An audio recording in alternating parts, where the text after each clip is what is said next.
She brought back his father's lost watch.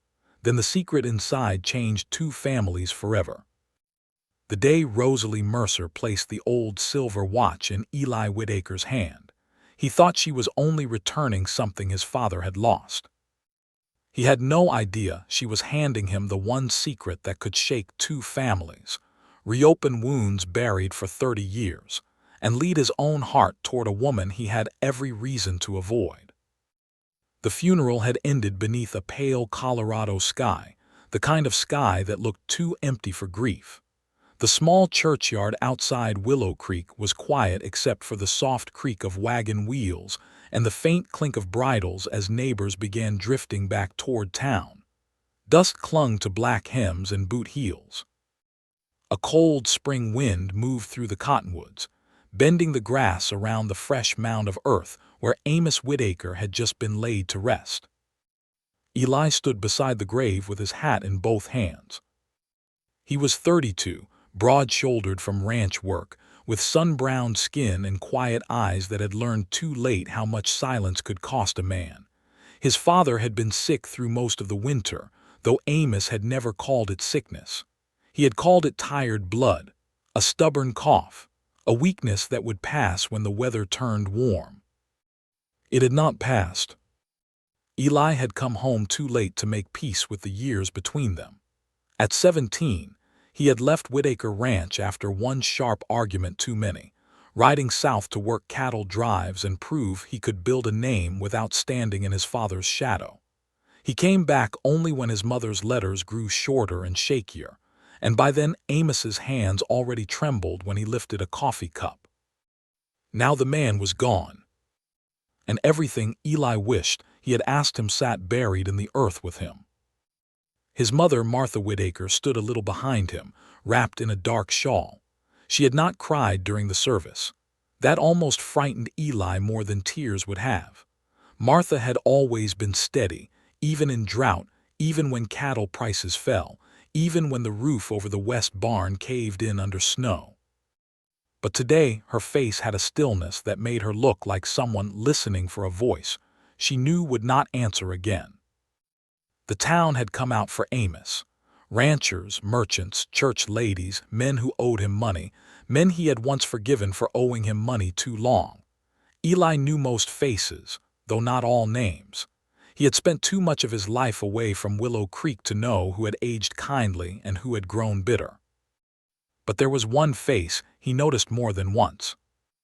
Near the back fence stood an older woman in a plain navy dress, her gloved hands folded tightly at her waist. She was not wailing, not making any show of sorrow, but tears kept slipping down her cheeks as if she had no strength left to stop them. Beside her stood a younger woman, perhaps 26 or 27, with chestnut hair pinned beneath a modest hat and a gray traveling coat buttoned to her throat. The younger woman held her mother's arm. Both of them looked at Amos's grave, as if they had lost more than a neighbor. Eli watched them for only a moment before looking away. Grief made a man suspicious of everything: a familiar ribbon, a whispered name, a stranger's tears. He told himself they must have known his father through church or town business. Still, something troubled him. He remembered his father tipping his hat to the older woman once outside Miller's Dry Goods years ago. Not the way a man greeted just anyone. There had been care in it, and pain too, though Eli had been too young and angry to understand either one. The minister said the last prayer. A few women pressed Martha's hand. Men spoke low words to Eli, the kind all men said when death stood nearby and none of them knew what else to offer. He was a good man. Hard worker, your father. He helped many folks in this valley. Eli nodded, because nodding was easier than answering. By the time the crowd thinned, the older woman and her daughter had moved closer. Eli saw his mother notice them too. Martha's fingers tightened slightly around the edge of her shawl, but she did not step forward. The younger woman came first. "Mr. Whitaker," she said softly. Her voice was gentle but not weak. Eli turned toward her. Up close, he saw that her eyes were red from crying, though her chin stayed lifted with quiet dignity. "Yes, ma'am. My name is Rosalie Mercer," she said. "This is my mother, Mrs. Evelyn Mercer." The older woman gave a small nod, but did not speak. Rosalie reached into the pocket of her coat and took out a silver pocket watch on a worn chain. The sight of it struck Eli harder than he expected. He knew that watch. Every boy knew the sound of his father's watch before he knew the meaning of time. Amos had carried it as long as Eli could remember. It had clicked open before chores, before church, before supper, before every cattle auction and every long ride into town. After Amos died, Eli had searched for it. It had not been in his vest, not in the desk drawer, not beside the bed, not among the few personal things Martha had quietly set aside. Now it rested in a stranger's palm. "My father's watch," Eli said. Rosalie lowered her eyes for a moment. "He gave it to my mother 3 weeks ago. He asked her to keep it safe and bring it to you after he was gone." Eli looked from the watch to Evelyn Mercer. The older woman's lips trembled. "He said you would need it more after than before." Something about those words made Martha turn her face away. Eli did not know what to ask. Not there. Not with dirt still fresh on his father's grave and half the town still close enough to hear. He simply reached out and took the watch. It felt colder than he remembered. "Thank you," he said, though the words sounded thin. Rosalie's hand lingered for only a heartbeat after the chain slid into his palm. "I am sorry for your loss, Mr. Whitaker." Then she led her mother away. Eli watched them cross the churchyard. Evelyn Mercer walked slowly, like each step took something from her. Rosalie kept close, one hand firm beneath her mother's elbow. Before they reached their wagon, Rosalie looked back once. Not at the grave. At Eli. And in that brief look, he saw the same thing he had felt in his own chest all morning. Questions with no safe place to go. That night the ranch house seemed larger than it ever had. The kitchen lamp burned low. Martha had gone to her room early, leaving a pot of coffee untouched on the stove. Outside, a horse shifted in the corral, and the wind dragged a loose shutter against the wall with a tired knocking sound. Eli sat in his father's office. Everything in the room still belonged to Amos. The ledger on the desk, the pipe he had not smoked in months, the old map of grazing lines pinned to the wall. A pair of work gloves lay by the ink bottle, fingers curled inward as if waiting for the hand that would never fill them again. Eli placed the watch in the circle of lamplight. For a long while he only stared at it. Then he picked it up and pressed the crown. The face opened with a familiar click. The hands had stopped at 4:30. Maybe the hour his father's strength failed. Maybe the hour someone forgot to wind it. Eli did not know why that small uncertainty hurt so much. He turned it over. The back was smooth, except for scratches worn into the silver by years of use. His thumb moved along the rim, feeling the tiny dents and marks. Then it caught on a seam so fine he nearly missed it. Eli frowned. He pressed gently. A hidden panel sprang open. Inside was a small photograph, cut carefully to fit the secret space. The edges were faded and the image had browned with age, but the faces were clear enough. A young man stood beside a young woman at what looked like a county fair.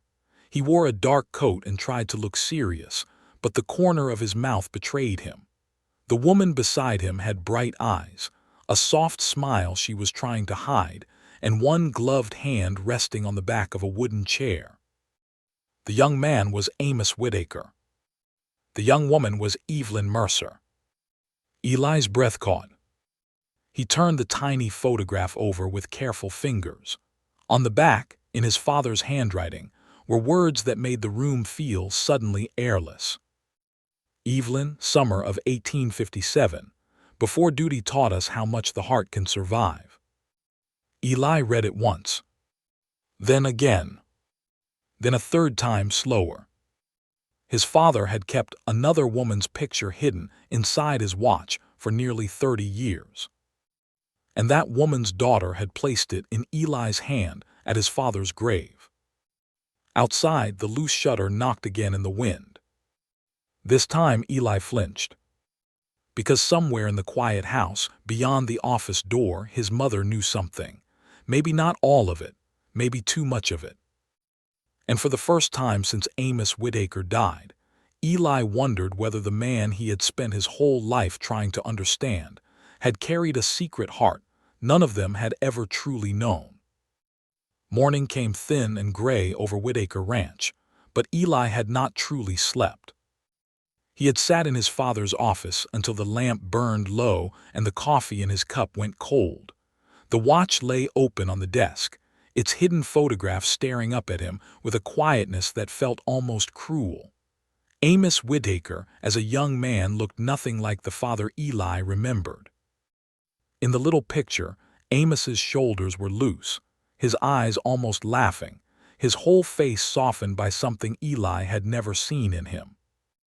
Beside him stood Eli Mercer. Not as the older woman at the funeral, with sorrow tucked into every line of her face, but young and bright and alive with some secret happiness the camera had almost caught. Eli had spent his boyhood believing his father had been born stern.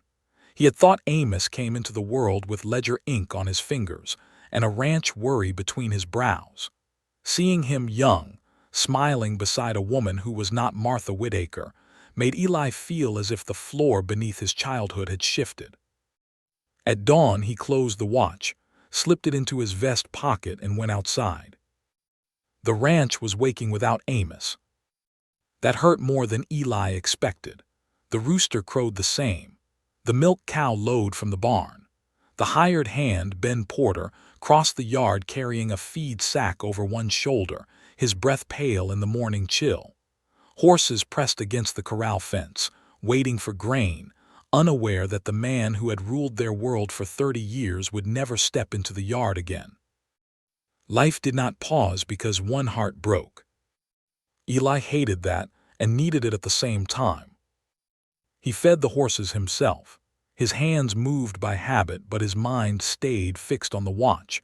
Every small task reminded him of Amos.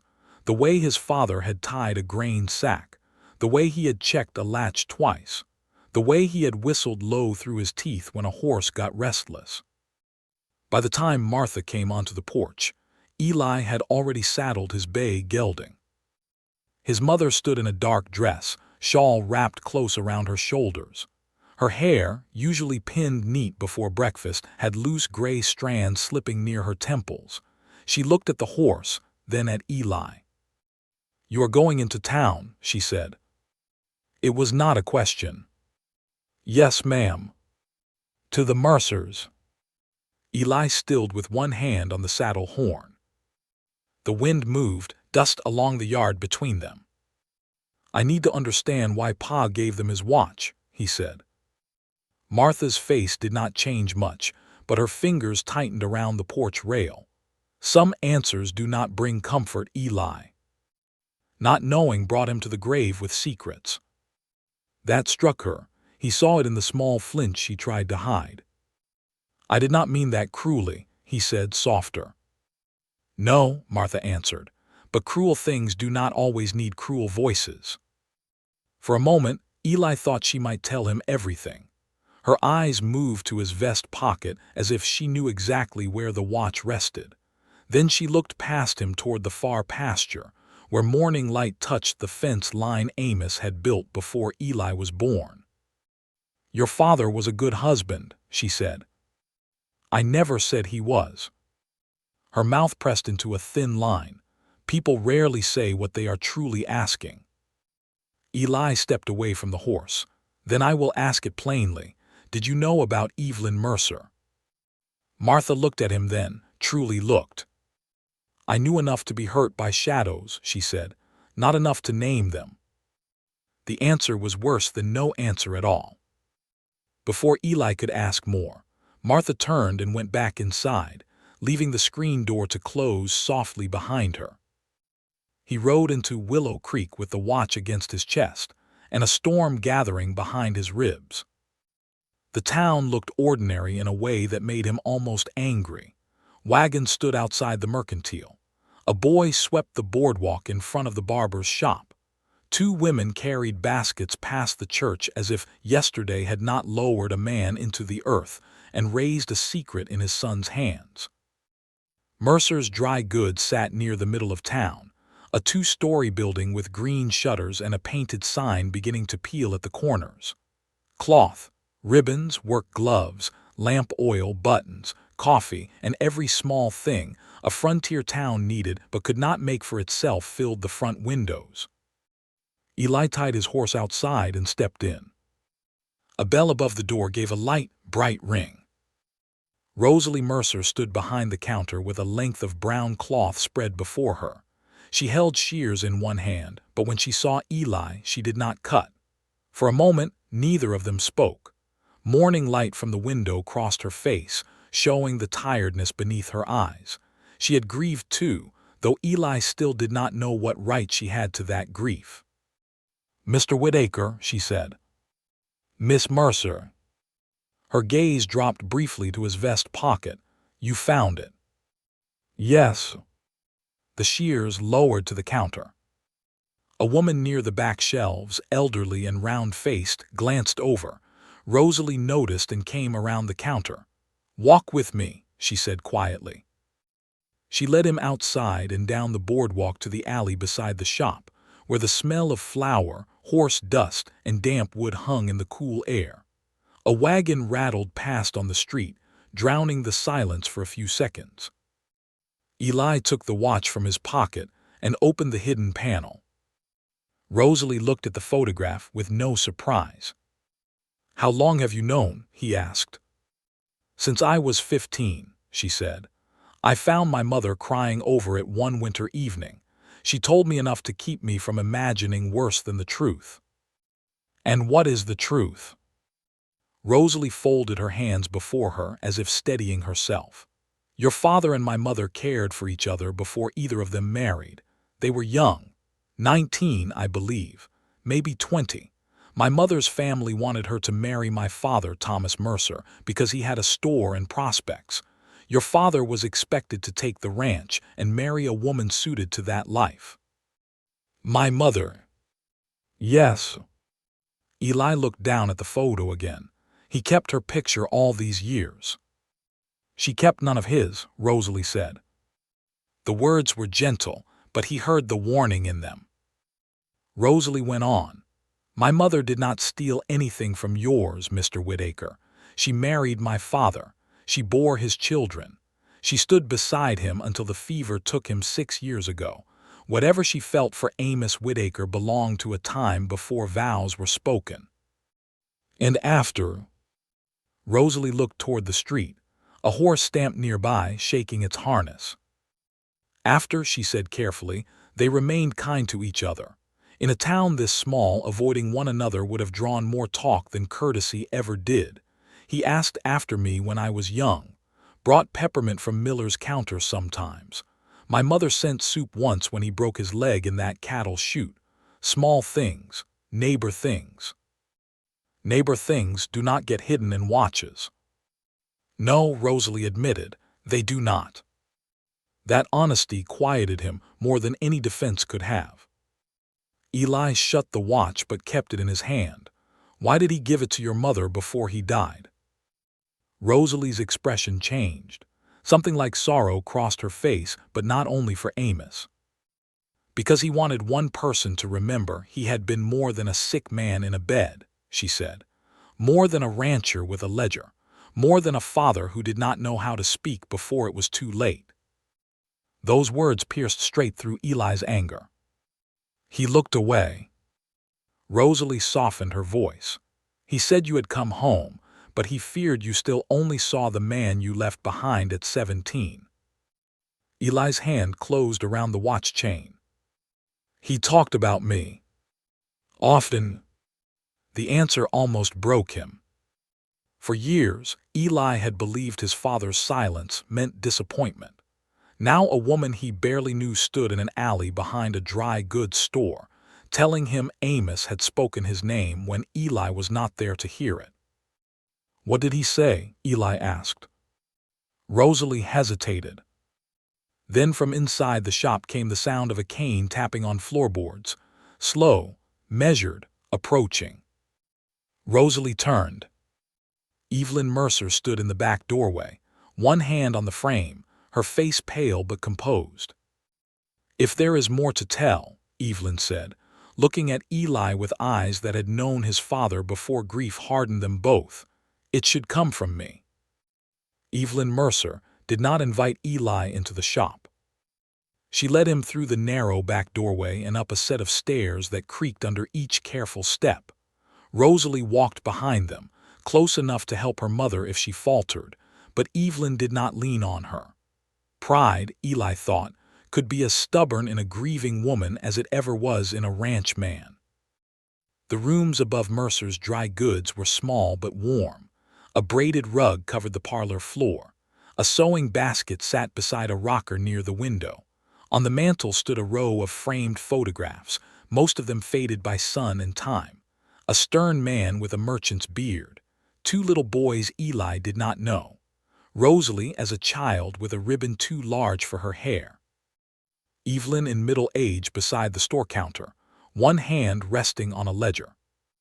No picture of Amos Whitaker.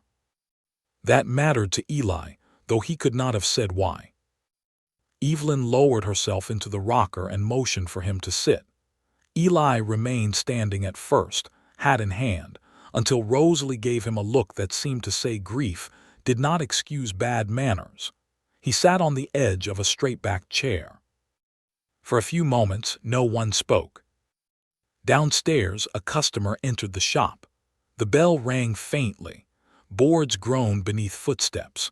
Somewhere outside, a wagon driver called to his mule, and the ordinary sounds of town rose around a room that felt anything but ordinary. Evelyn looked at the watch in Eli's hand. "Your father bought that watch the summer we were 19, she said. "He had saved for months. He told everyone it was because a rancher needed to keep better time. That was only half true." "What was the other half?" Eli asked. A sad smile touched her mouth. He wanted to look respectable at the county fair. Rosalie's eyes lowered, but Eli saw the faint softness in her face, as if she had heard this story before and still loved it. Evelyn folded her hands in her lap. Her fingers were thin, the knuckles swollen slightly with age, but there was grace in the way she held them. "Amos Whitaker was not quiet when he was young," she said. "You may find that hard to believe."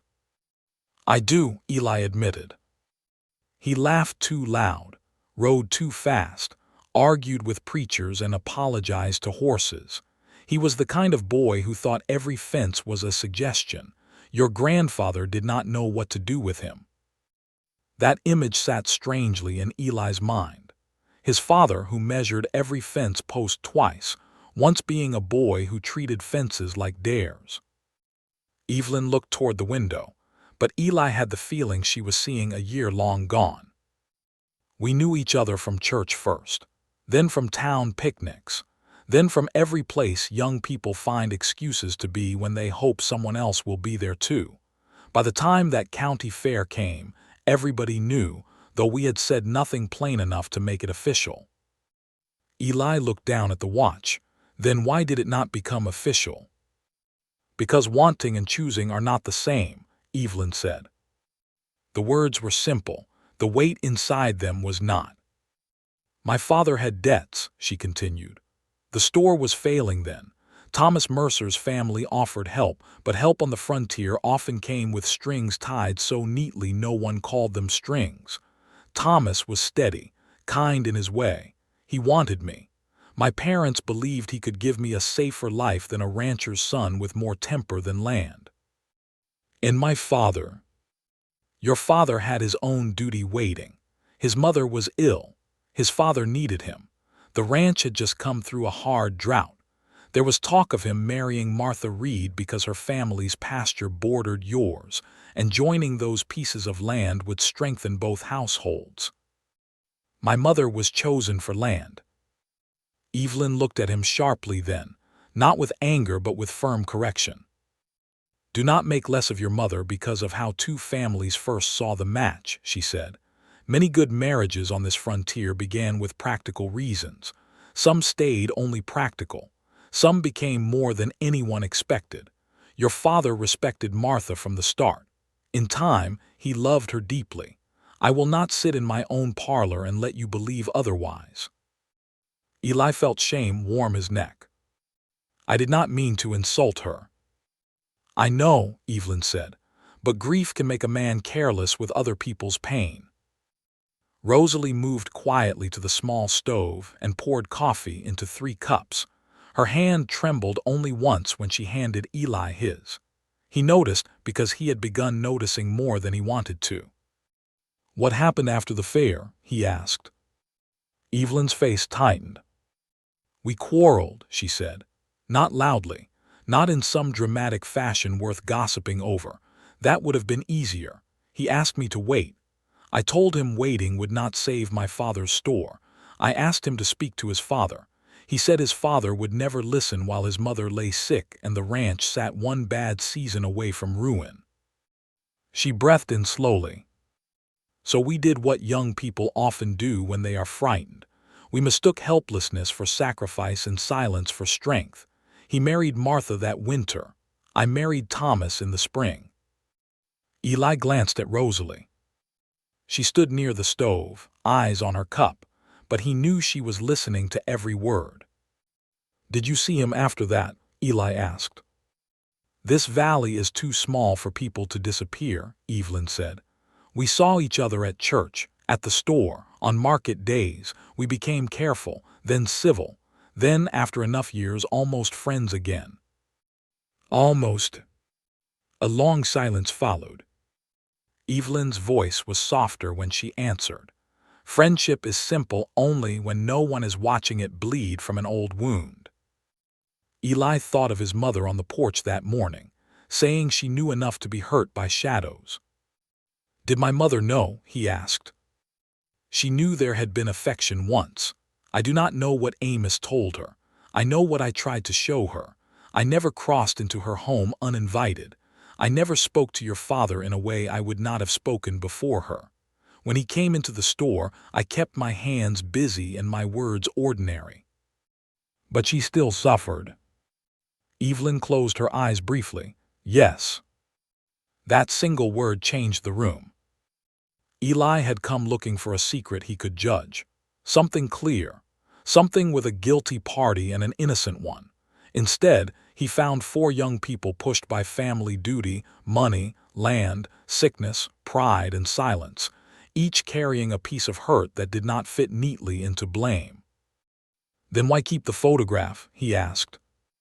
Evelyn looked at the watch. I did not know he had kept it.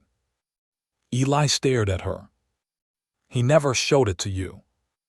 No, she said. When he brought me the watch, I thought he only wanted me to return it to you. He was weak that day. Rosalie had gone to fetch medicine, and your father came to the shop in a wagon driven by your hired hand. I told him he should be home in bed. He said dying men had fewer chances to do foolish things, and he meant to spend one properly. Despite himself, Eli almost smiled. That sounded like a man he wished he had known. He gave me the watch wrapped in a handkerchief, Evelyn continued. He said, when I am gone, give this to my boy. He thinks he knows the shape of me, but he only knows the walls I built. I did not understand what he meant, not fully. Eli's throat tightened. Rosalie set her cup down, quiet as a falling leaf. Evelyn leaned forward slightly. Your father was not asking me to reopen the past for my sake. He was asking me to help you see that a man can be more than his worst silence, more than his hardest years, more than the father he failed to be when words would have helped. Eli looked toward the mantel, at the photographs of a family that was not his, and yet somehow had stood near the edges of his whole life. And what did he say about me? He asked. Evelyn's eyes softened. He said you had his stubborn jaw and your mother's honest heart. He said you left because he held too tight and spoke too harshly. He said he wrote you letters he never sent. Eli's hand tightened around the coffee cup. Where are they? I do not know, Evelyn said. He only told me they existed. The room seemed to tilt. Letters. Words his father had written but buried somewhere. Explanations, apologies, maybe nothing worth hoping over, maybe everything. Eli stood too quickly, nearly spilling his coffee. I need to find them. Rosalie stepped forward. Mr. Whitaker. He turned at the door. Her face held concern but also something stronger. Be careful what you ask a dead man to give you. Sometimes the truth helps. Sometimes it only asks more of the living. Eli looked from her to Evelyn, then down at the watch in his hand. I have lived on silence long enough, he said. Then he left the parlor and went down the stairs, carrying the watch, the photograph, and the first fragile hope that his father's grave had not taken every answer with it. But as he stepped into the street, he saw his mother standing across from the dry goods store. Martha Whitaker had seen him come out.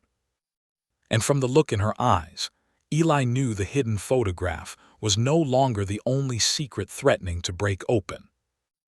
Martha Whitaker stood across the street with a small market basket hanging from one arm and a face so still, it made Eli feel like a boy caught with something broken in his hands. For a moment, neither of them moved. The town went on around them. A wagon rolled past with sacks of flour stacked in the back. Two boys ran along the boardwalk, laughing until one of them saw Martha's expression and fell quiet. The bell above Mercer's dry goods gave a small ring behind Eli as the door settled shut. His mother's eyes moved from his face to his vest pocket. She knew. Maybe she did not know about the photograph. Maybe she did not know about the letters, but she knew enough to understand why he had gone inside that shop the morning after his father's funeral. Eli stepped down from the boardwalk. "Ma," he said. Martha turned as if she had not heard him and began walking toward the mercantile. He followed. Not quickly. A man did not chase his mother through town like a stray calf, but his steps were firm, and the watch felt heavy against his chest, each small movement of the chain reminding him that whatever had been buried was now awake. "Mama, please."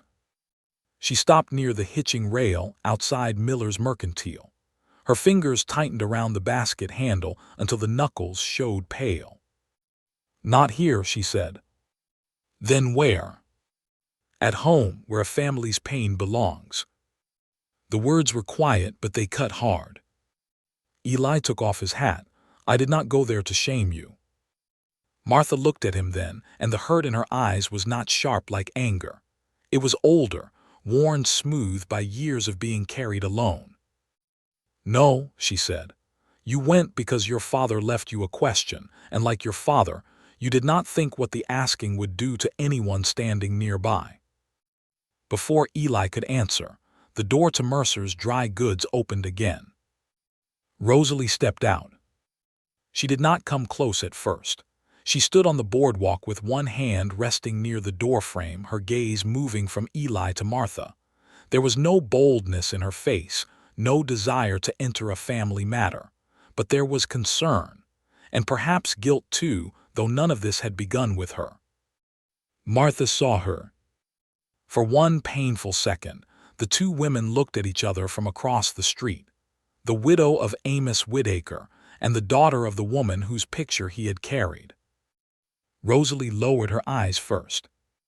Martha turned away. "Come home before supper," she told Eli. Then she walked into the mercantile, leaving him standing in the dust with every answer farther away than before. Eli returned to the ranch near midday, but Martha was not there. Ben Porter told him she had gone to visit the church ladies and would be back by evening. Eli knew that was only half true. His mother needed time to gather herself, and perhaps to decide which truths she would keep and which she would finally lay down.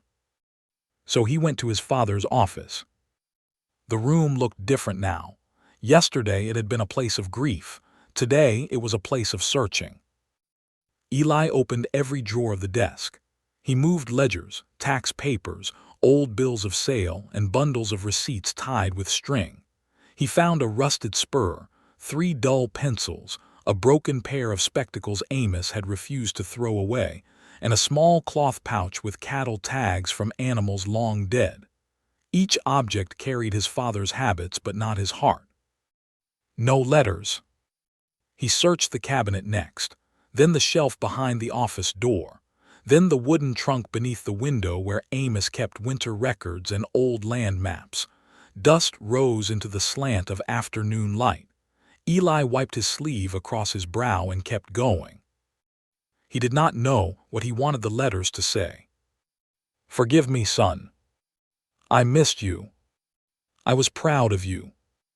I did not know how to ask you home." Maybe he wanted too much from paper. Still he searched. Near sundown, with his patience thinning and his knees sore from kneeling on the floorboards, Eli found a small mark beneath the bottom drawer of the desk. Not a scratch, a notch. He ran his finger over it and frowned. The drawer did not pull out all the way. It stuck halfway as it always had. Eli had assumed the wood was swollen from age. Now he lifted it slightly, pulled hard, and heard something loosen. The drawer came free. Behind it, tucked into a narrow space between the back panel and the wall, was a flat bundle wrapped in brown cloth. Eli sat back on his heels. For a long moment, he simply stared at it. Then he reached in and drew it out. The cloth was tied with a strip of faded blue ribbon. His father, practical Amos Whitaker, had never tied a cattle receipt with ribbon in his life. Eli's hands moved slowly as he undid it. Inside were letters. Not 1 or 2, more than a dozen, some sealed, some never finished, some yellowed around the edges from years hidden in darkness. Every envelope had Eli's name written across the front in his father's firm, slanted hand. Eli's throat closed. He picked up the oldest-looking one first. "Eli, age 17, the day after you rode south." He opened it carefully. "Son, I have walked past your empty room 6 times today and found 6 different reasons not to step inside. Your mother says I ought to go after you. I told her a boy who leaves like a man ought to be allowed to ride like one. That was pride speaking. Mine, not yours." Eli stopped reading. His hand trembled so badly the paper shook. He saw himself at 17, angry and thin, stuffing shirts into a saddlebag, while Amos stood in the barn doorway saying nothing that sounded like love. Eli had waited for one word to stop him. Just one.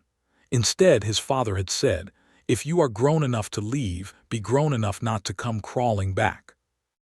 For 15 years, that sentence had lived in Eli like a stone. Now on paper, the next line waited. "I should have said stay. I should have said I was afraid the ranch would swallow you the way it swallowed me. I should have said a father can be proud and frightened at the same time. Instead, I sharpened my tongue and watched my son ride away." Eli pressed the heel of his hand to his eyes. The room blurred. He read 3 more letters before the light failed. In one, Amos wrote after hearing from a drover that Eli had handled himself well during a river crossing. In another, he wrote that Martha saved every letter Eli sent, even the ones with more weather than feeling in them. In a third, he wrote about seeing Rosalie Mercer in town and remembering Evelyn at 19, then wondering whether Eli would one day make better choices than the generation before him. That line made Eli sit very still. He looked at the watch lying on the desk beside the letters. A lantern moved in the kitchen window as Martha returned home. He heard the wagon creak, then Ben's low greeting, then his mother's tired footsteps crossing the porch. Eli gathered the letters into his arms and stood. He found Martha in the kitchen, untying her bonnet with slow, careful movements. She looked at the bundle first, then at his face. "I found them," he said. Martha closed her eyes. For a second, Eli thought she might break. Instead, she pulled out a chair at the kitchen table and sat down as if her legs could no longer hold her. "He wrote to you often," she said. "You knew." "I knew he wrote. I did not know where he hid them." "Why did he never send them?" Martha looked toward the stove, where the fire had burned down to red coals. "Because your father could face a stampede easier than an apology." Eli sat across from her. The old boards beneath his boots gave a soft groan. "He loved someone before you," Eli said. Martha's face tightened, but she did not look away. "Yes." "Did he love her after?" The question hung between them, dangerous and aching. Martha folded her hands on the table. Her wedding ring sat loose on her finger now, too large after weeks of sorrow and too little eating. "I used to ask myself that," she said. "Not aloud, never aloud. A wife can become skilled at turning questions into chores. There is always bread to knead, a floor to sweep, a fence account to check. Enough work can make silence feel useful." Eli said nothing. Martha looked at the letters. "I knew Evelyn had his heart first. I knew it from the way he grew quiet when she entered a room, and from the way she always kept the counter between them when he came into the store. A woman notices such things. I told myself noticing was not the same as suffering. But it was." "Yes," Martha whispered, "sometimes." Eli leaned forward. "Ma, did Pa make you feel second?" Tears gathered in her eyes then, sudden and bright, but they did not fall. "That is the cruel thing," she said. "No, not in the living of our marriage. He worked beside me.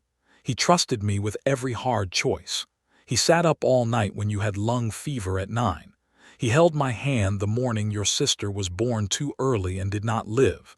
He loved me in deeds, Eli, but deeds do not always quiet the questions words refuse to answer." The mention of his baby sister, a child Eli barely remembered except as a small white bundle, and his mother's closed bedroom door, made the kitchen feel colder. Martha reached toward the letters but did not touch them. "I think I feared the part of him he never gave me," she said. "Not because it was larger than what we had, but because I could not see its shape." Eli opened the watch and laid the photograph on the table. Martha looked at it. For the first time, tears slipped down her face. "She was very pretty," she said softly. Eli's heart twisted. "So were you," he said. Martha gave a small, broken laugh. "A son is required to say such things." "No," Eli said. "A son is required to tell the truth sooner than his father did." His mother looked at him then, and something in her expression softened with both pain and pride. Before either could speak again, a knock came at the kitchen door. Not Ben's knock, not a neighbor's casual tap. This was slow, uncertain, and heavy with decision. Eli stood and opened it. Rosalie Mercer stood on the porch, holding a folded letter in one gloved hand. Behind her, the evening sky had turned the color of old copper. "My mother found something," she said. Her eyes moved to Martha, then back to Eli. "It has your father's name on it, and Mrs. Whitaker's too." Rosalie stood on the porch, as if she had ridden through more than evening dust to reach that door. Her gray coat was buttoned wrong at the throat, one button slipped into the wrong hole, and loose strands of hair had fallen from beneath her hat. She looked composed only from a distance. Up close, Eli saw the strain around her eyes and the way her fingers held the folded letter too tightly. Martha rose from the kitchen table. For a moment, she looked not like the widow of Amos Whitaker, but like a woman who had been carrying a heavy pail for 30 years and had just been told there was more water coming. "Come in, Miss Mercer," Martha said. Rosalie stepped inside slowly, wiping her boots on the mat though there was hardly any mud on them. Her gaze moved to the watch lying open on the table, then to the photograph beside it, then to the bundle of letters Eli had found in the hidden space behind his father's desk. "I did not mean to disturb you at supper," Rosalie said. "We have not eaten," Martha answered. "Grief has poor manners, it forgets meal times." Rosalie gave a small, sad nod. Eli closed the door behind her. Outside, the yard had darkened. A lantern burned near the barn, swinging slightly in the wind, making the corral shadows move like tired animals. Inside, the kitchen smelled of coffee, cold bread, and ashes. "What did your mother find?" Eli asked. Rosalie held out the letter, but did not let go when he reached for it. "She found it in an old sewing box," she said. "The box belonged to my grandmother first. Mama had not opened the bottom tray in years. She thought it held buttons and lace. This was tucked beneath the lining." Martha's voice came low. "And it has my name." Rosalie looked at her. "Yes, ma'am, yours and Mr. Whitaker's." Only then did she release the letter into Eli's hand. The paper was old but carefully kept. The fold lines were soft from age, and the ink on the front had faded to brown. "To Amos and Martha, if the truth ever becomes kinder than silence." Eli read the words aloud. Martha sat down again, as if the chair had pulled her. "That is Evelyn's hand," she whispered. Rosalie nodded, "Yes." Eli looked at Rosalie. Did she read it? She read the first few lines, then stopped. She said it no longer belonged to her alone. The room held still around them. Eli unfolded the page. His father's watch ticked no sound, yet he felt time pressing against them all the same. "Dear Amos and dear Martha, if this letter has reached either of you, then I have either found courage too late or left it for someone else to carry." Eli paused.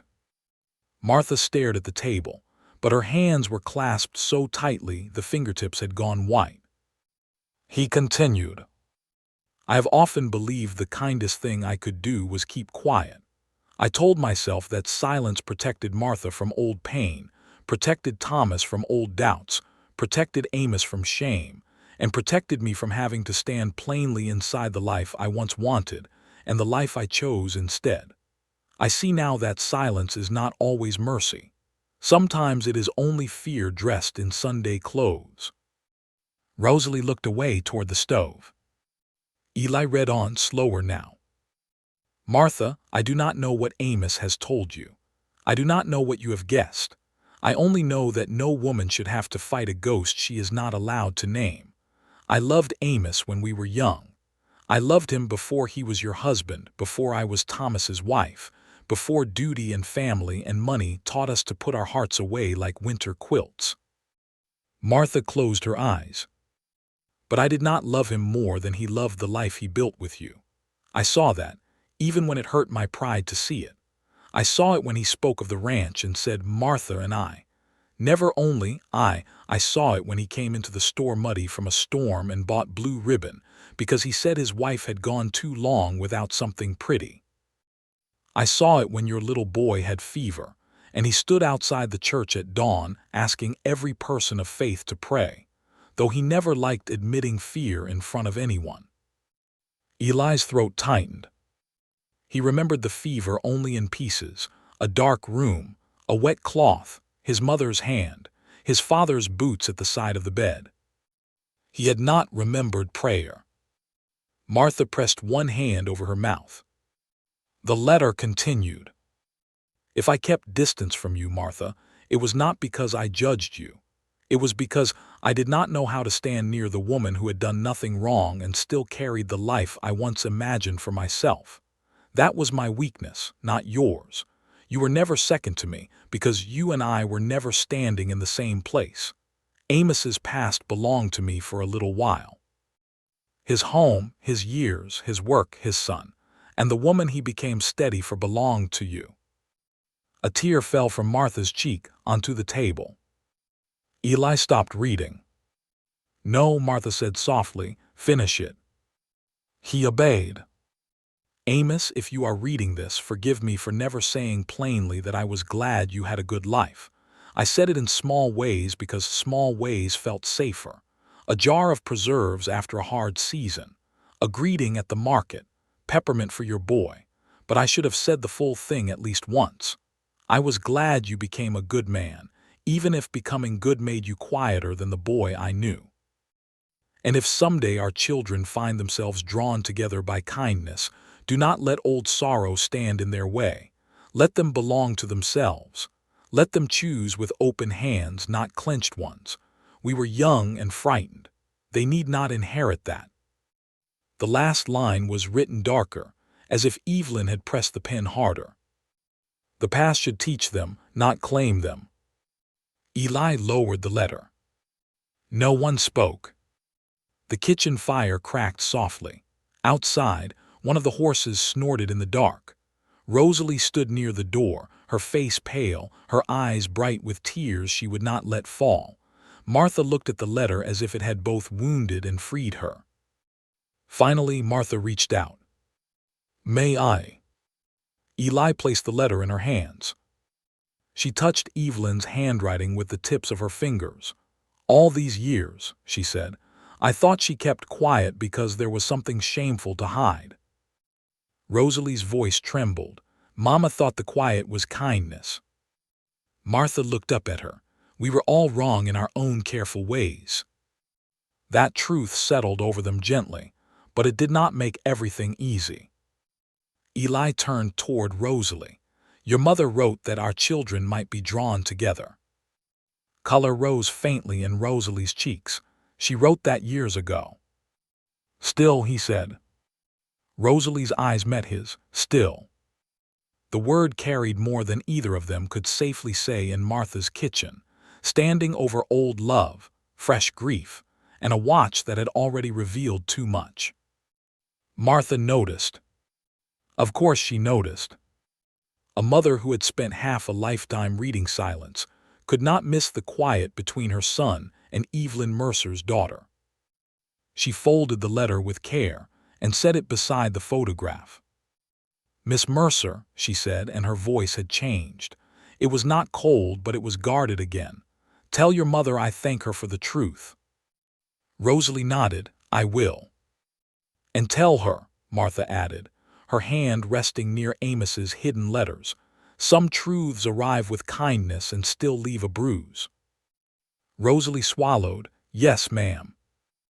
Eli stepped toward the door to see her out, but Martha spoke before he reached it. "Eli."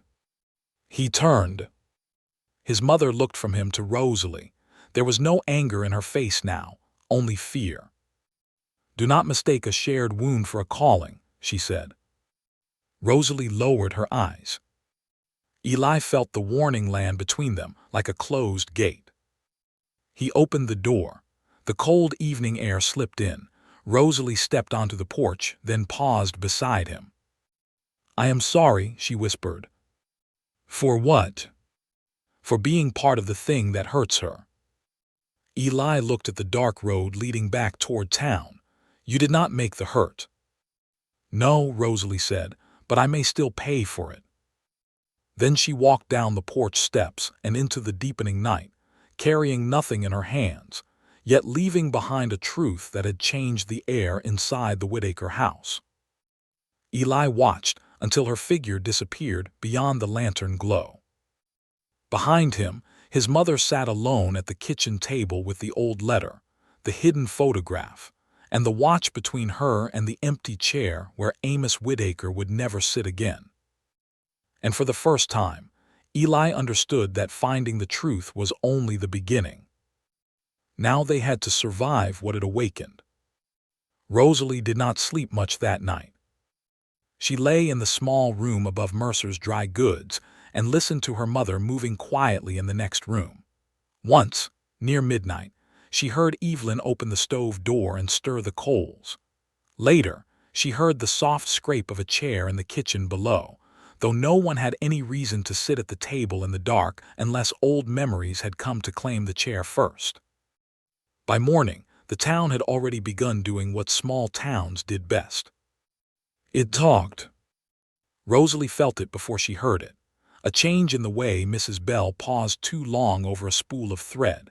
A lifted eyebrow from Mrs. Carter when Rosalie stepped behind the counter. Two ranch hands lowering their voices as they entered, then pretending they had only been discussing saddle soap. Willow Creek had known about Amos Whitaker's funeral. Now it seemed to know there was more to mourn. By noon, the story had grown legs. By evening, it had grown teeth. A woman came in for muslin and said, with a sweetness too sharp to be kindness, "It must be strange, Miss Mercer, having Mr. Whitaker visiting so often when both your families are still grieving." Rosalie cut the cloth with one clean stroke. "Grief does not keep a calendar, Mrs. Bell." "No, I suppose not," the woman smiled faintly, "nor does history, it seems." Rosalie said nothing. That was the trouble with gossip. If a person fought it, it looked true. If a person ignored it, it grew bold. So Rosalie wrapped the muslin, took the coins, and thanked her customer as if no blade had been slipped between the words. After the woman left, Evelyn came from the back room carrying a tray of folded lace. Her face was pale, but her eyes were clear. "I heard," she said. "She wanted me to hear. Most cruel people do." Rosalie placed the coins in the drawer. "Mama, did you ever think the valley would let it rest?" Evelyn looked toward the front window, where afternoon light caught dust floating in the air. "I thought time made people kinder," she said. "It seems it only makes them more confident in stories they never lived." Rosalie gave a tired smile. "That sounds like something you would stitch on a pillow and then hide from customers." Evelyn almost laughed, almost. Then the doorbell rang. Eli Whitaker stepped inside. The shop changed with his entrance, not loudly. No one gasped. No one moved away, but Rosalie felt every eye turn. Mr. Henson, who had been choosing bootlaces, suddenly found the laces fascinating. Two young women near the ribbon shelf stopped whispering only after they saw Rosalie looking. Eli noticed. Of course he did. He removed his hat, dust clinging to the brim, and walked to the counter as if he had come only to buy nails or coffee. "Miss Mercer," he said. "Mr. Whitaker." His gaze moved briefly around the shop. "I need cloth for a work shirt." Rosalie almost smiled despite herself. "You came into a dry goods store under the weight of half the town's attention to ask me for work shirt cloth." "I did." "What color?" He looked at the bolts behind her, with the helpless expression of a man asked to read scripture in Greek. "Shirt color." One of the young women near the ribbon shelf coughed to hide a laugh. Rosalie reached for a plain blue cotton. "This will do." "If you say so." "I do." She measured the cloth across the counter, keeping her hands steady, though her heart had begun beating too hard. Eli stood quietly while she worked, but there was tension in his jaw. He had not come for cloth. He had come to stand in a place where people expected him to hide. That mattered more than it should have. When she finished folding the fabric, he placed money on the counter. Then, with the whole store still pretending not to watch, he said, "My mother read your mother's letter 3 more times this morning." Rosalie stilled. Evelyn, standing near the back doorway, turned her face toward him. Eli continued, voice calm but clear. "She cried once, got angry twice, then baked biscuits as if dough had personally offended her. That usually means she is thinking." A tiny smile broke through Evelyn's worry. Rosalie looked down to hide her own. "And what are you thinking, Mr. Whitaker?" she asked. "That my father's silence has done enough damage," he said.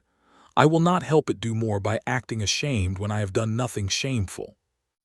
The shop became so quiet the ticking wall clock sounded loud. Mrs. Carter lowered her eyes first. Mr. Henson bought laces he did not need. The two young women left with no ribbon at all. When the last customer had gone, Rosalie let out a breath she had not realized she was holding. "That was either brave or foolish," she said. "My experience says most useful things are both." Evelyn stepped closer. "How is Martha?" Eli's face softened with respect. "Hurting, but not closed." Evelyn accepted that with a slow nod, as if it was more mercy than she had expected. Rosalie wrapped the shirt cloth and pushed it toward him. "Your work shirt, Mr. Whitaker." He took the package but did not leave. "There is something else," he said. "I found my father's letters to me." Rosalie's expression changed. "The ones he never sent?" "Yes." Evelyn gripped the edge of the counter. "He told me once they existed.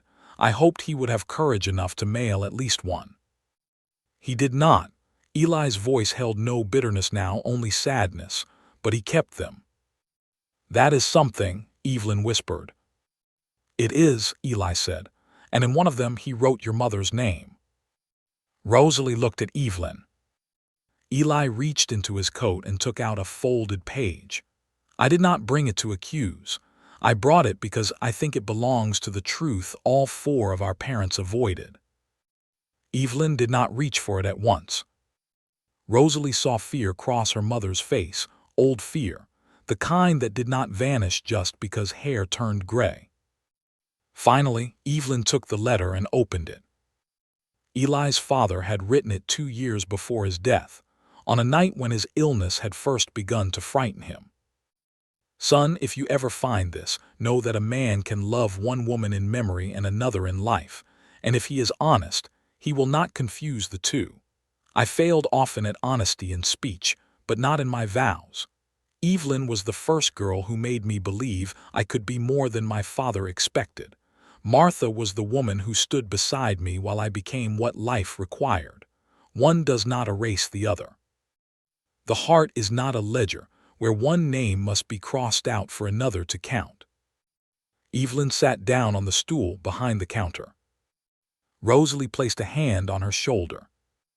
Eli's voice lowered. "My mother needs to read that part, but I thought you should hear it first." Evelyn looked up at him with tears in her eyes. "Your father should have told her while he lived." "Yes," Eli said. "He should have told all of us many things." There was no anger in it. That made it sadder. For a few moments, the three of them stood inside the shop with dust and sunlight around them, all of them tied to the same dead man in different ways. Then Rosalie spoke quietly. "What happens now?" Eli looked at her. The answer mattered, not just for the old story, for the new one trembling at the edge of it. "I do not know," he said, "but I know what will not happen. I will not let town whispers decide who I speak to, who I respect, or who I care for." Rosalie's hand tightened on the counter. "Care is a dangerous word right now." "I know. My father will not like hearing it." "Then I suppose I should speak to him plainly." Rosalie's eyes widened. "You do not have to." "I think I do." Evelyn wiped her cheek with the edge of her handkerchief. "Thomas would have liked you." Rosalie turned toward her mother. "Papa." Evelyn nodded. He respected a man who came through the front door instead of hiding at the fence.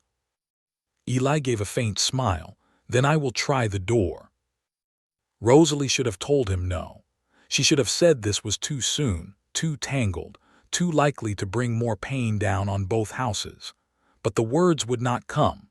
She only saw a man standing with his father's watch in one pocket and his father's mistakes heavy on his shoulders, trying not to become another quiet Whitaker who let fear do his speaking. So she said, "Tomorrow evening. Mama and I close the shop at 6. Eli nodded. Before he left, he took the package of blue cloth, though both of them had forgotten he had bought it. At the door, he paused and looked back at Rosalie. "If this moment touched your heart," he said softly, almost as if he were speaking to the quiet room and not just to her, Then maybe the truth still has a chance to heal what silence broke. Rosalie did not answer. But after he left, she watched him cross the street with his hat low and his shoulders straight, while Willow Creek watched from windows and doorways. For the first time, she understood that the hidden photograph had not only uncovered the past. It had placed her future in the path of a storm. And the next evening, when Eli Whitaker came to speak with her family, that storm would finally reach the Mercer door. The next evening, Eli reached Mercer's dry goods before 6, though he waited across the street until the church bell struck the hour. He did not want to look eager. He did not want to look uncertain either. The trouble was, he felt both. The town had begun settling into dusk. Shopkeepers swept dust from boardwalks. A freight wagon creaked toward the livery with a cracked lantern swinging from its side. Smoke rose from chimneys in thin blue lines. Somewhere behind the hotel, a man laughed too loudly, and a woman scolded him for it. Ordinary sounds, ordinary lives. But Eli knew half. The town was watching him from behind curtains. He had dressed plainly, not in his Sunday coat, not in work clothes either. A clean dark vest, a white shirt, boots brushed free of mud, his father's watch tucked in his pocket. He had almost left the watch at home, then decided against it. Running from a thing gave it more power than carrying it honestly. At 5 minutes past 6, Rosalie turned the sign in the shop window from open to closed. Eli crossed the street. She opened the door before he knocked. For a moment, they simply looked at each other. The day's work had left a faint line of tiredness around her mouth, and there was a small pin caught at her cuff where she had forgotten it. Eli noticed it and nearly smiled, but her eyes were too serious for smiling. "You came," she said. "I said I would. Men say many things when they are standing in daylight. I try to mean mine after sunset, too." That brought the faintest warmth to her face, then it passed. "My mother is upstairs," she said. "My uncle is with her." Eli paused. "Your uncle?" Rosalie's fingers tightened around the door edge. "Silas Mercer, my father's younger brother. He helps with the store accounts now and then. He heard enough talk in town to decide this matter needed a man's opinion." "And did you ask for it?" "No." "Then I will remember whose house I came to respect." Rosalie studied him a moment, as if storing those words for later when she might need proof of them. Then she stepped aside. The parlor above the shop felt smaller than it had before. Evelyn sat in the rocker near the window, her hands folded over a handkerchief. She gave Eli a gentle nod, though worry rested plainly on her face. Near the mantel stood a narrow man with iron-gray hair, sharp eyes, and a storekeeper's careful posture. Silas Mercer wore a brown coat too fine for work and too stiff for comfort. He looked Eli over without greeting him. "So," Silas said, "this is Amos Whitaker's boy." Eli removed his hat. "Eli Whitaker, sir."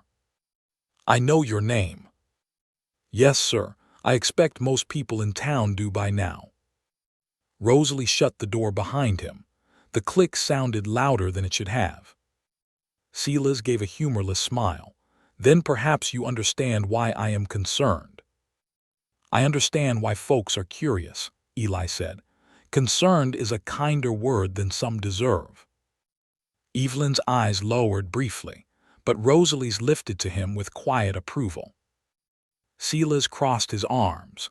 "My brother Thomas was a decent man, worked this store until fever took him, raised Rosalie as his own blood and gave Evelyn a respectable home."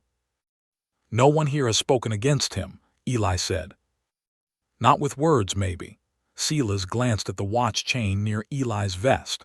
"But old keepsakes have a way of insulting the dead." Rosalie stepped forward. "Uncle Silas." "No, girl, this has gone far enough." He turned to Evelyn. "You should have burned that photograph years ago."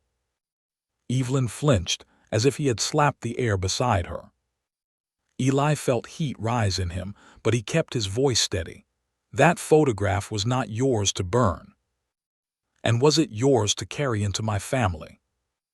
My father carried it first. Exactly. Silas's eyes sharpened.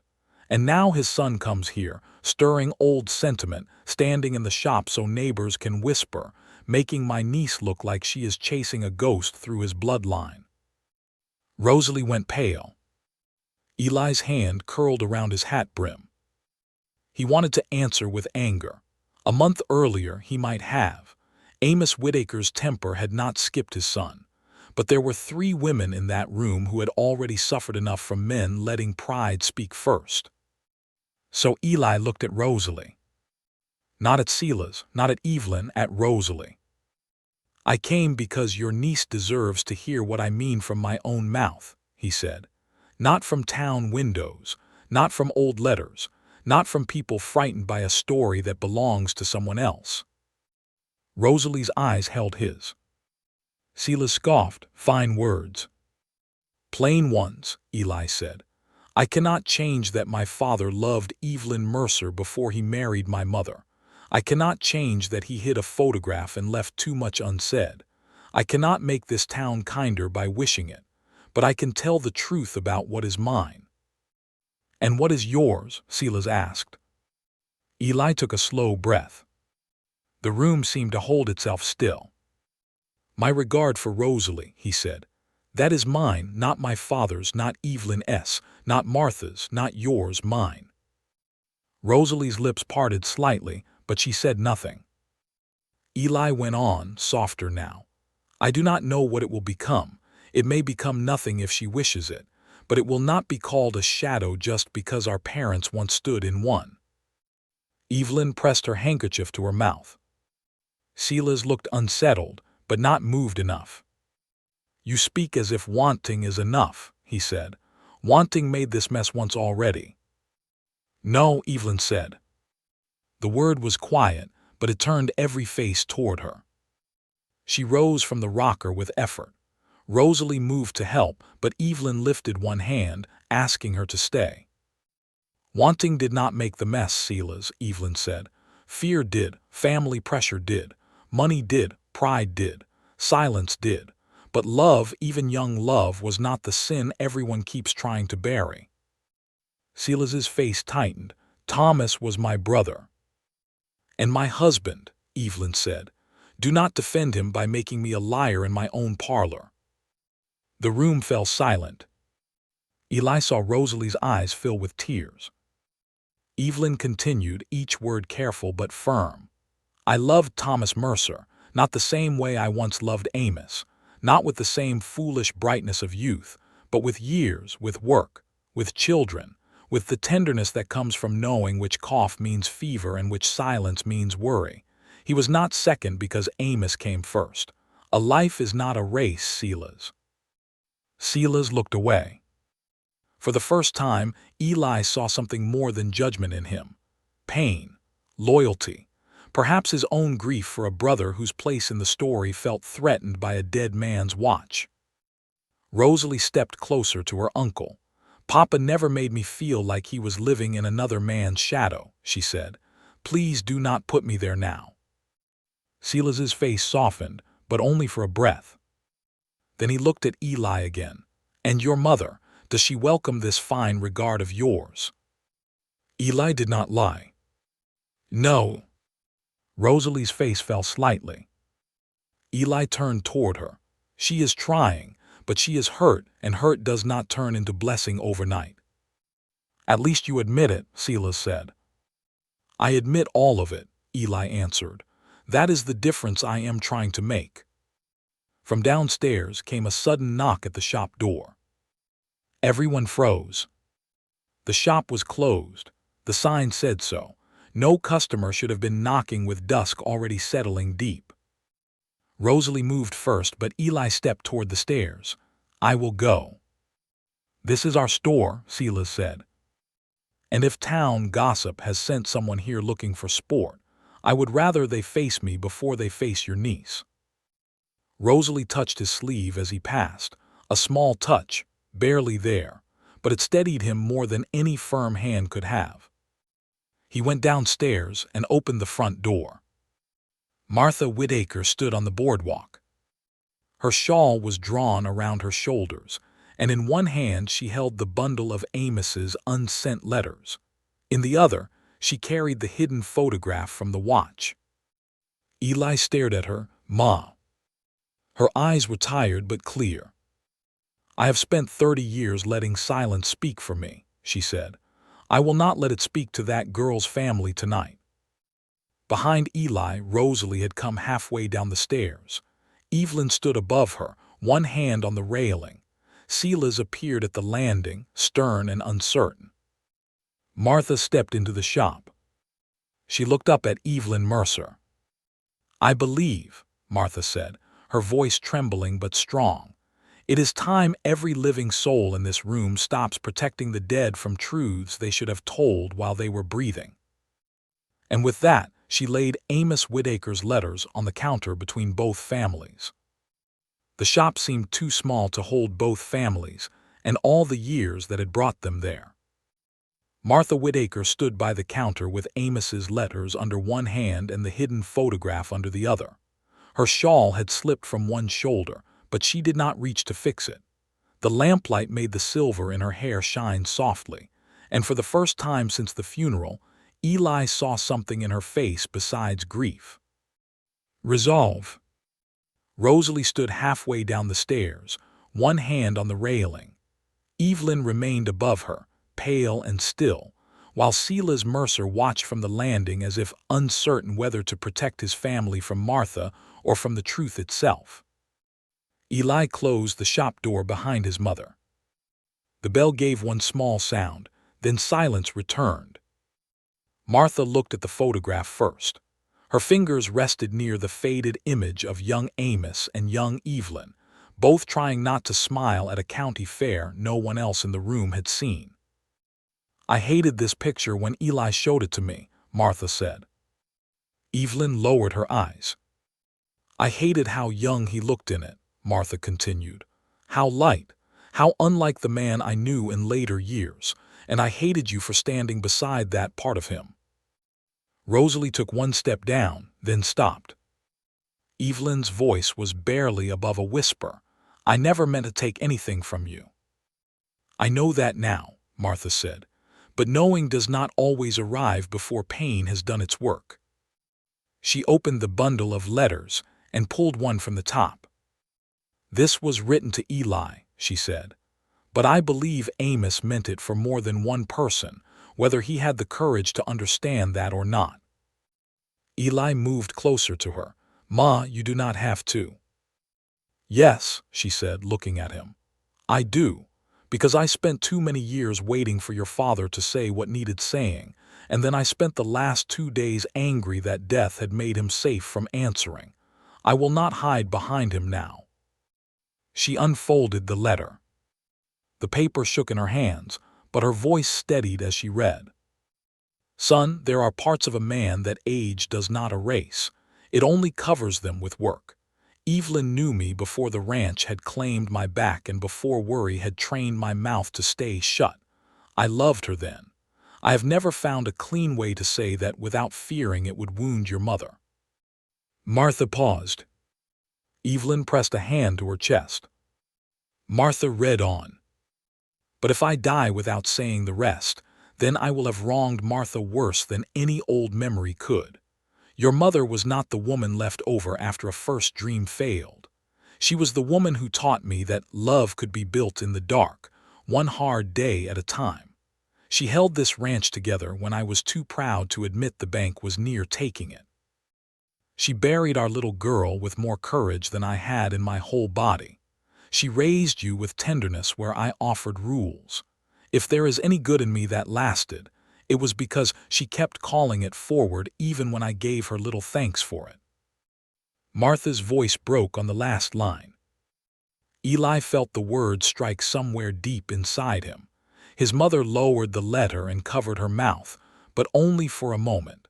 Then she placed the page on the counter and smoothed it flat. "That is what I needed to hear from him while he lived," she said. "But the dead are poor conversationalists." A small, aching smile touched Evelyn's face through tears. Silas cleared his throat. though he seemed to have forgotten whatever stern thing he meant to say. Martha looked at him next. "You are Thomas Mercer's brother." "I am," Silas said carefully. "I will not pretend I know your grief," she said, "but I know what it is to fear being second inside your own life." Silas's face tightened. Evelyn turned toward him. "Silas." "No," he said, though his voice had lost its sharpness. "Let her speak." Martha nodded once. "I looked at Evelyn for years and wondered whether Amos had given me his duty and saved his heart for memory. Maybe you looked at Amos and wondered whether your brother had been given a wife whose heart was not fully his." Silas said nothing. That silence answered enough. Rosalie came the rest of the way down the stairs. She stood near her uncle, not touching him but close. Evelyn descended slowly, one hand on the railing. When she reached the bottom, she faced Martha across the counter. "Thomas was good to me," Evelyn said. "Not perfect. No man is, but good. He was patient when I was young and quiet. He knew there was a room in my heart I had locked before marrying him. For a while I think that wounded him, but he did not spend our marriage knocking at that locked door. He built other rooms with me." Silas's jaw moved as if he were holding back a feeling that had no proper shape. "My brother never said that," he muttered. "Your brother was a Mercer," Evelyn replied gently. "You men could turn a simple feeling into a locked safe and then misplace the key." Rosalie looked down, fighting a smile through tears. Even Martha's mouth softened. Silas looked at Evelyn for a long moment. Did he know, truly, that I had loved Amos once? Evelyn asked. Silas nodded. "Yes," she said. "Before we married, I told him what I could. Maybe not enough, but more than most women would have been encouraged to say. He asked me whether I intended to live in yesterday. I told him no. He said that was enough for him." Silas looked away toward the dark shop windows. Evelyn stepped closer. "Do not dishonor Thomas by making him smaller than he was. He was not a fool, and he was not a man begging for scraps of affection. He was my husband. I chose him. I stayed with him. I grieved him. That should be allowed to count." Silas swallowed. For the first time since Eli had met him, the man looked old. "I only wanted Rosalie spared from gossip," he said. Rosalie's voice was soft. "Then do not add to it inside our own walls." Her uncle turned toward her. Rosalie held his gaze, trembling but clear. "I have listened to town women say my mother waited 30 years for another woman's husband. I have heard men laugh behind flour sacks as if my heart is some kind of continuation of an old scandal. I cannot stop them all.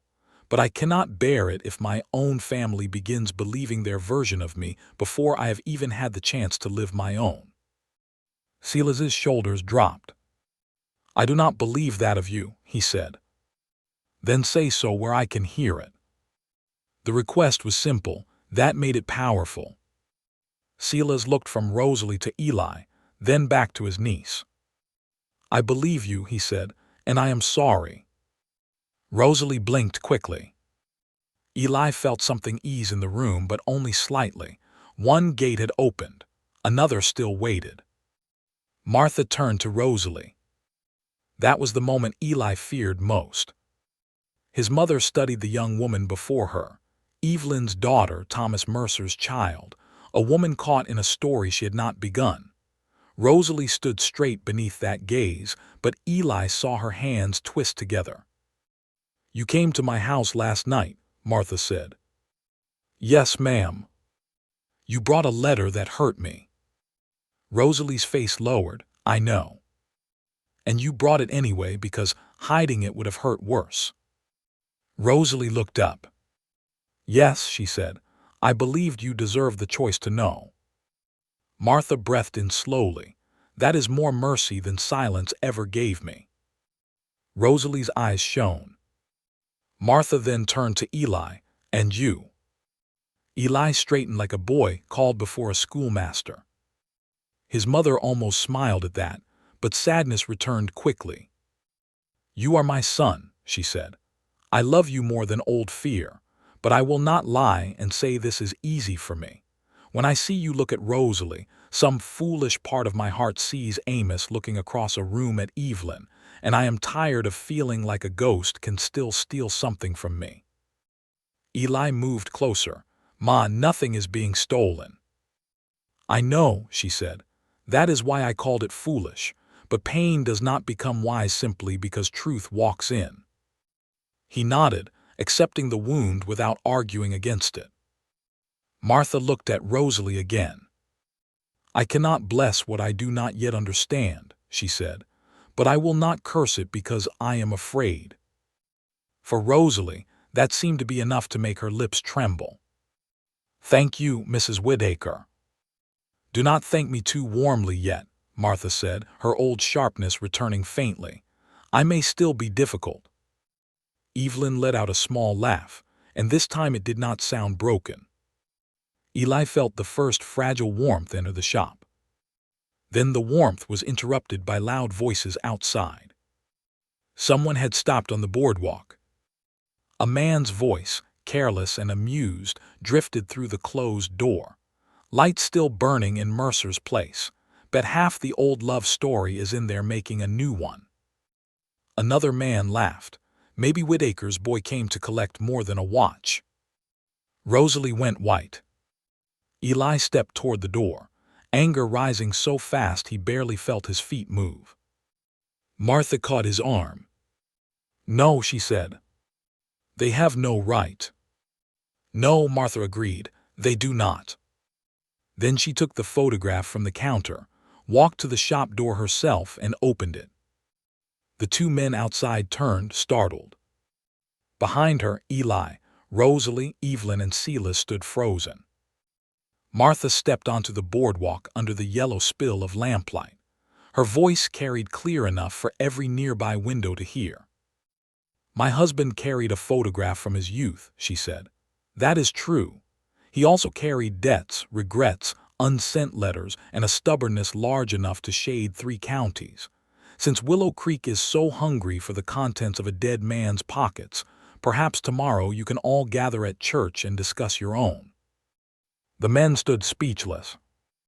Martha's eyes hardened. "But you will not speak low of this girl. Not tonight.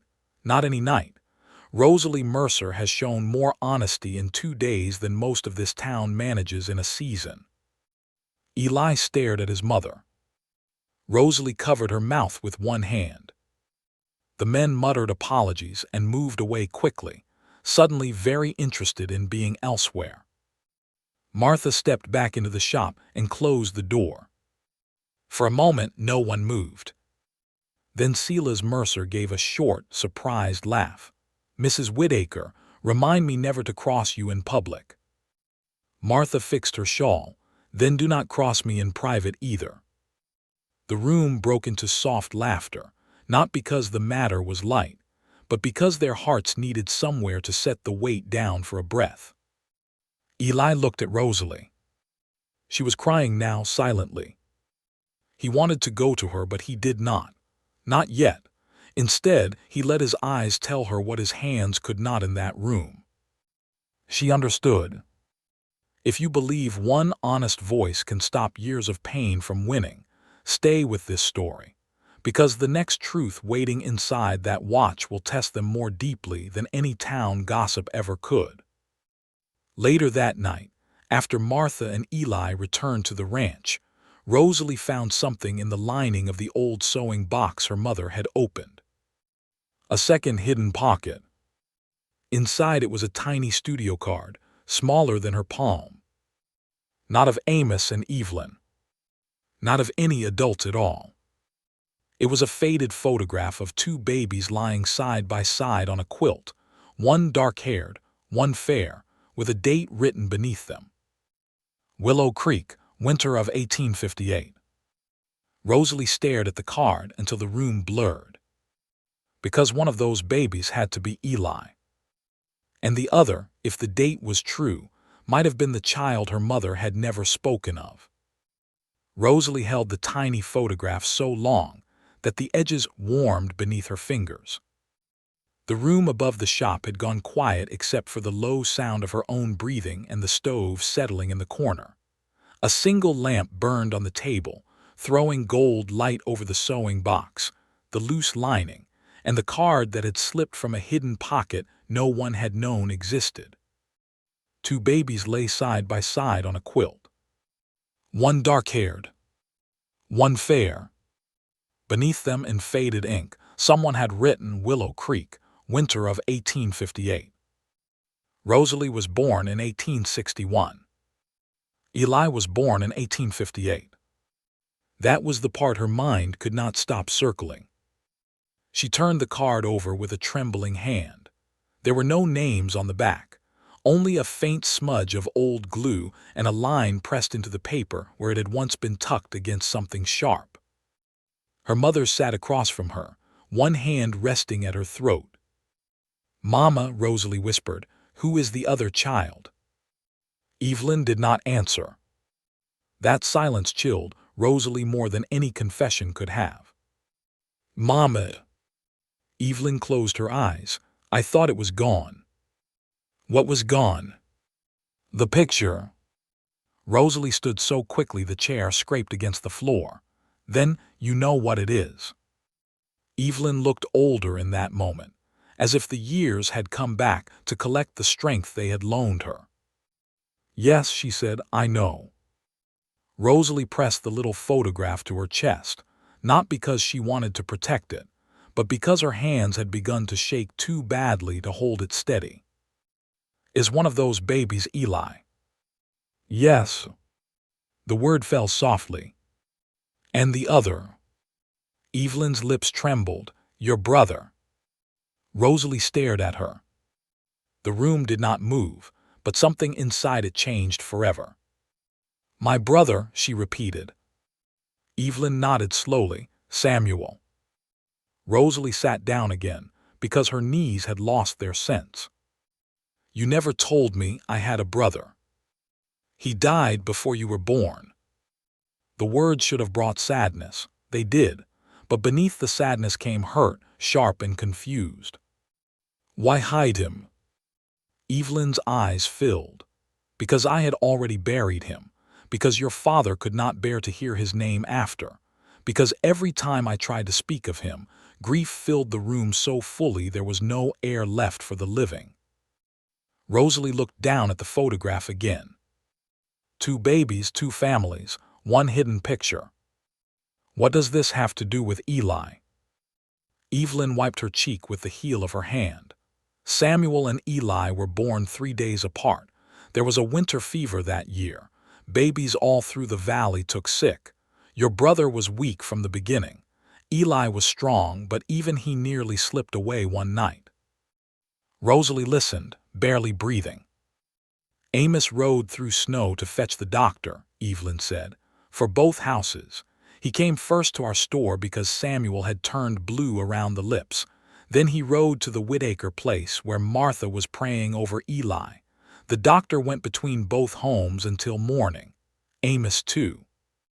He carried hot bricks for blankets, boiled water, chopped wood, did whatever anyone told him because he could not stand watching either child fight for breath." Evelyn's voice broke. "Samuel died 2 nights later." Rosalie touched the fair-haired baby in the photograph. "And Eli lived." "Yes." "Did that make people talk?" "People always talk," Evelyn said, "but not about that, not much. It was grief then, not scandal. Martha came to me afterward. She brought a small blanket she had stitched while expecting Eli. Blue thread on one corner. She said Samuel should have something soft with him." Rosalie looked up, stunned. "Mrs. Whitaker did that?" Evelyn nodded. "Before bitterness, before years of guessing, before silence hardened around all of us." Rosalie felt tears come. For days she had seen Martha only as a wounded widow, guarded and proud. She had not imagined her young, tired from childbirth, still carrying enough mercy to place a blanket in another mother's arms. "The photograph," Rosalie said, "why was it hidden?" "It was taken before Samuel died. A traveling photographer came through during a rare clear week. Martha and I had both come into town, exhausted, frightened, and foolishly hopeful. Someone said the babies looked like little frontier kings lying on that quilt together. Amos paid for the photograph. Amos? Yes, Evelyn whispered. He said if both boys survived, they would need proof they had been friends before they had teeth. A broken laugh escaped Rosalie, then turned into a sob. Evelyn reached across the table, but Rosalie stood. Not away from her mother. Toward the door. I need to show Eli. Evelyn's face tightened with fear. Rosalie, wait until morning. No, this has been hidden long enough. Outside, Willow Creek lay under a cold blanket of stars. The street was quiet except for the soft thud of Rosalie's boots and the distant bark of a dog near the livery. She wrapped her shawl tight and hurried toward Whitaker Ranch with the photograph tucked inside her glove. Halfway down the road, she saw a lantern coming toward her. Eli.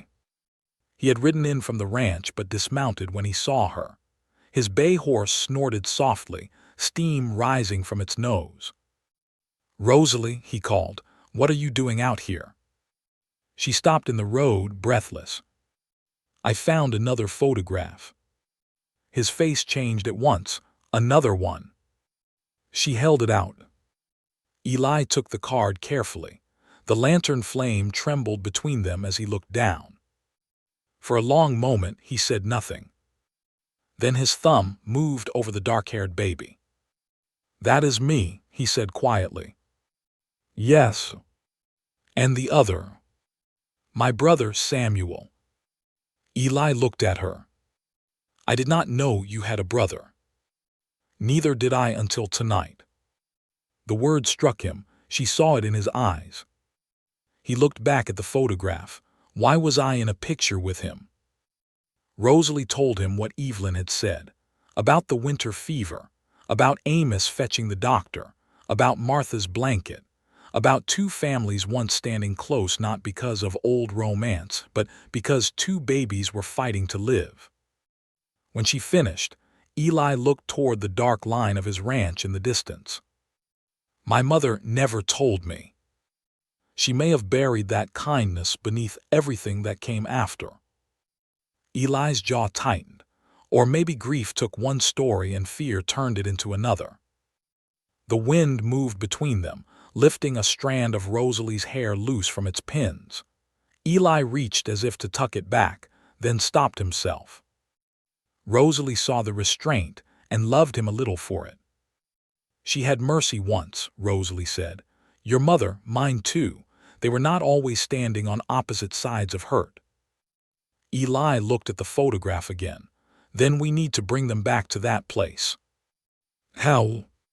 He slipped the card safely into his coat pocket beside the watch. Tomorrow, he said, we ask them to meet where Samuel is buried. Rosalie's breath caught. The churchyard. Yes. That may hurt them. It will, Eli said, but maybe it is the kind of hurt that finally tells the truth. The next morning, beneath a sky washed clean by dawn, Martha Whitaker, Evelyn Mercer, Rosalie and Eli stood together in the far corner of the churchyard, where small graves lay beneath old grass. Martha knew the place before anyone spoke. Her hand went to her mouth. Evelyn began to cry. Between them was a little stone, weather-worn and nearly swallowed by weeds. Samuel Mercer. Only 3 months loved. Martha knelt slowly and brushed the grass from the name with shaking fingers. Then she turned to Evelyn, her face breaking open with a grief older than anger. I remember the blanket, Martha whispered. Evelyn covered her face. Martha reached for her hand. And when the two women finally wept together beside the child both families had buried in different ways, Eli looked at Rosalie and understood that the watch had never held only one secret. It had been waiting to lead them back to the first sorrow that silence had stolen from them all. The little grave had waited almost 30 years for both women to kneel beside it at the same time.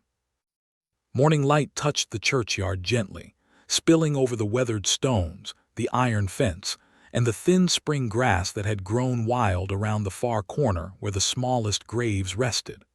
A meadowlark sang from a fence post beyond the cemetery, its bright call too sweet for the sorrow gathered there. Martha Whitaker knelt on one side of Samuel Mercer's grave. Evelyn Mercer knelt on the other.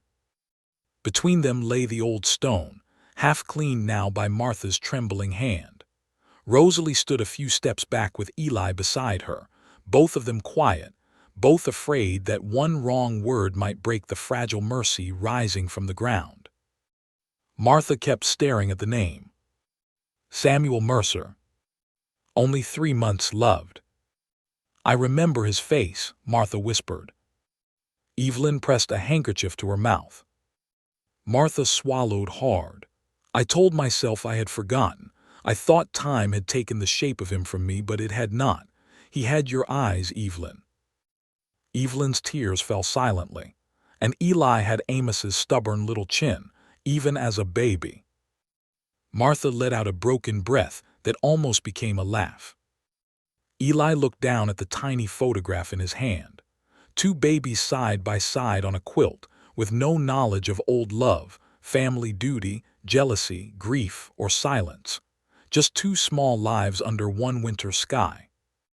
Why did no one ever speak of him? Rosalie asked softly. Evelyn turned toward her daughter. Pain crossed her face, but this time she did not hide from it. Because I thought not speaking would keep me standing, she said. Your father grieved quietly, and I followed him into that quiet. Then years passed.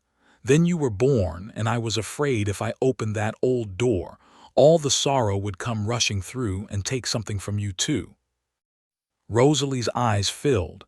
You could have trusted me with him. I know that now, Evelyn said. I did not know it then. Martha touched the little stone again. I brought the blanket.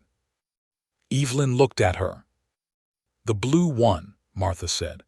I stitched it while I waited for Eli. I remember thinking it was too fine to bury, then hating myself for thinking such a thing beside a mother who had lost her child. You gave it anyway, Evelyn whispered. Yes. Martha's fingers shook against the stone. And after I gave it, I went home and held Eli so tightly he cried. Then I saw Amos ride into town 3 days later, and you were standing behind the store window with your face all emptied out. He took off his hat to you. She closed her eyes.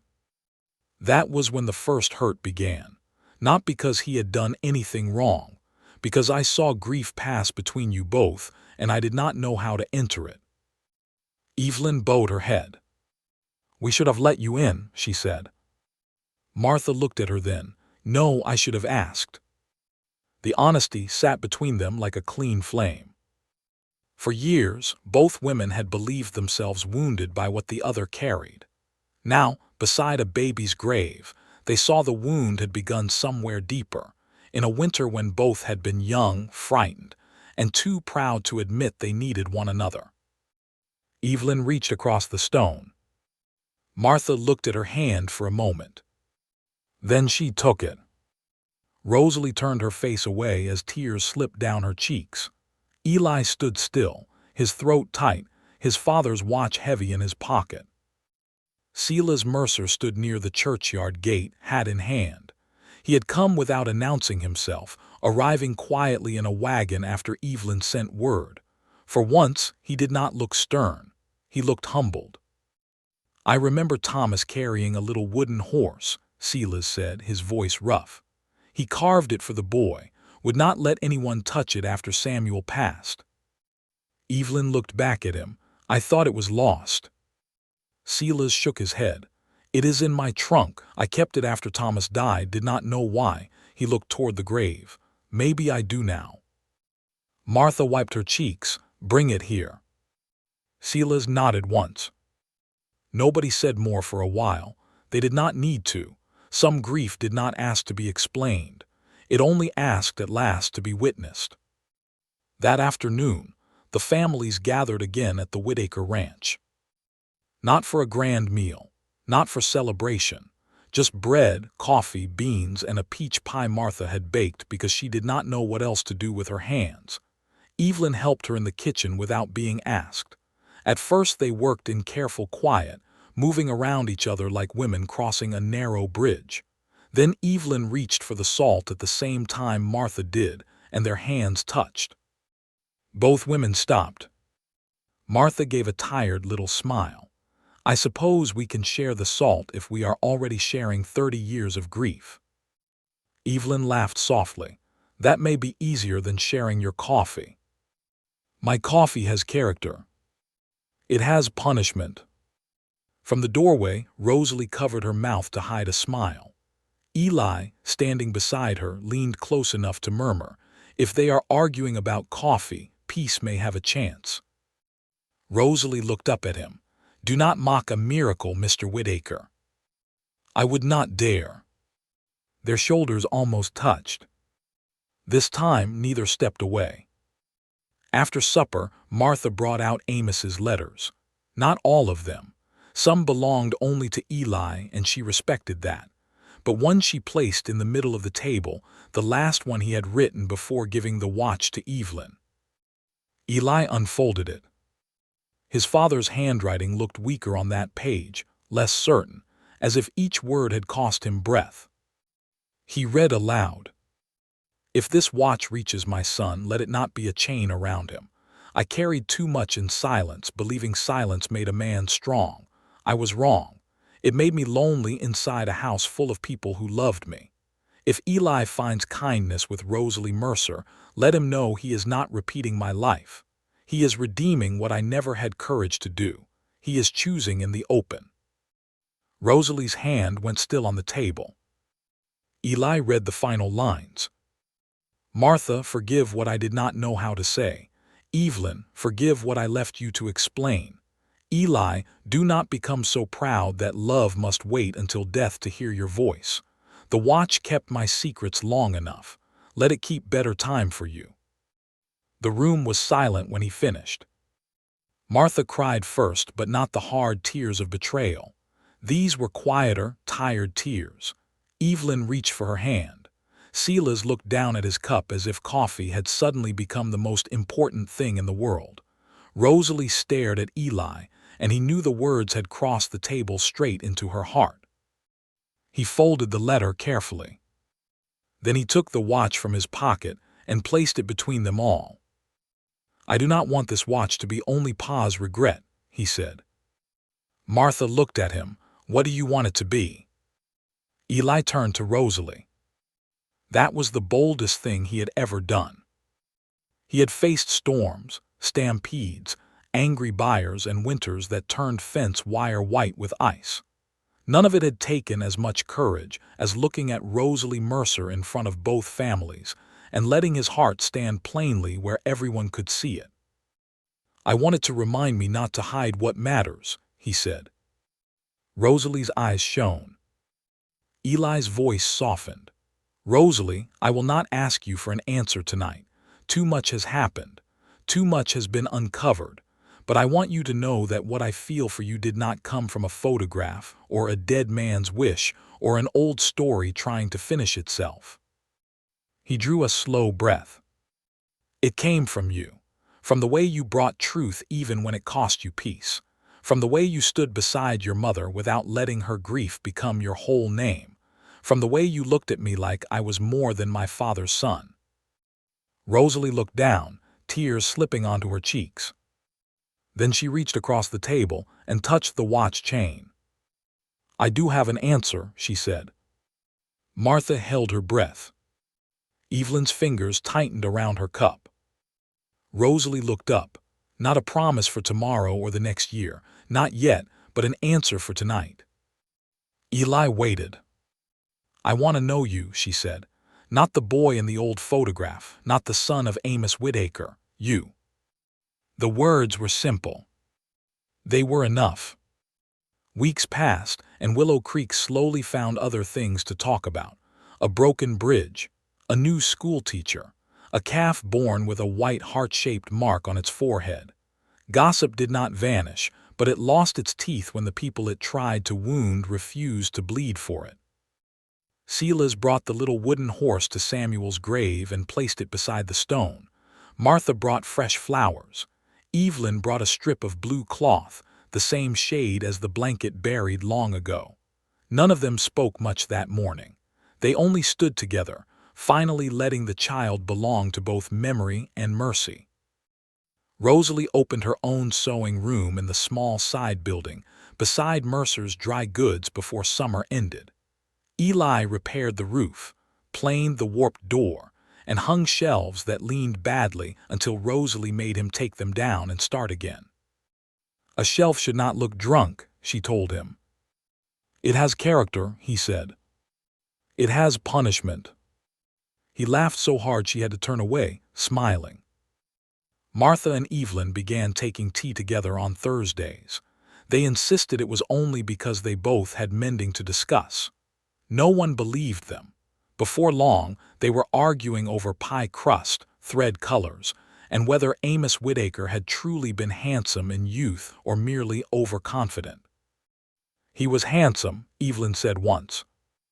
"He was overconfident," Martha replied. Then after a pause she added, "and handsome." They laughed until both wiped their eyes.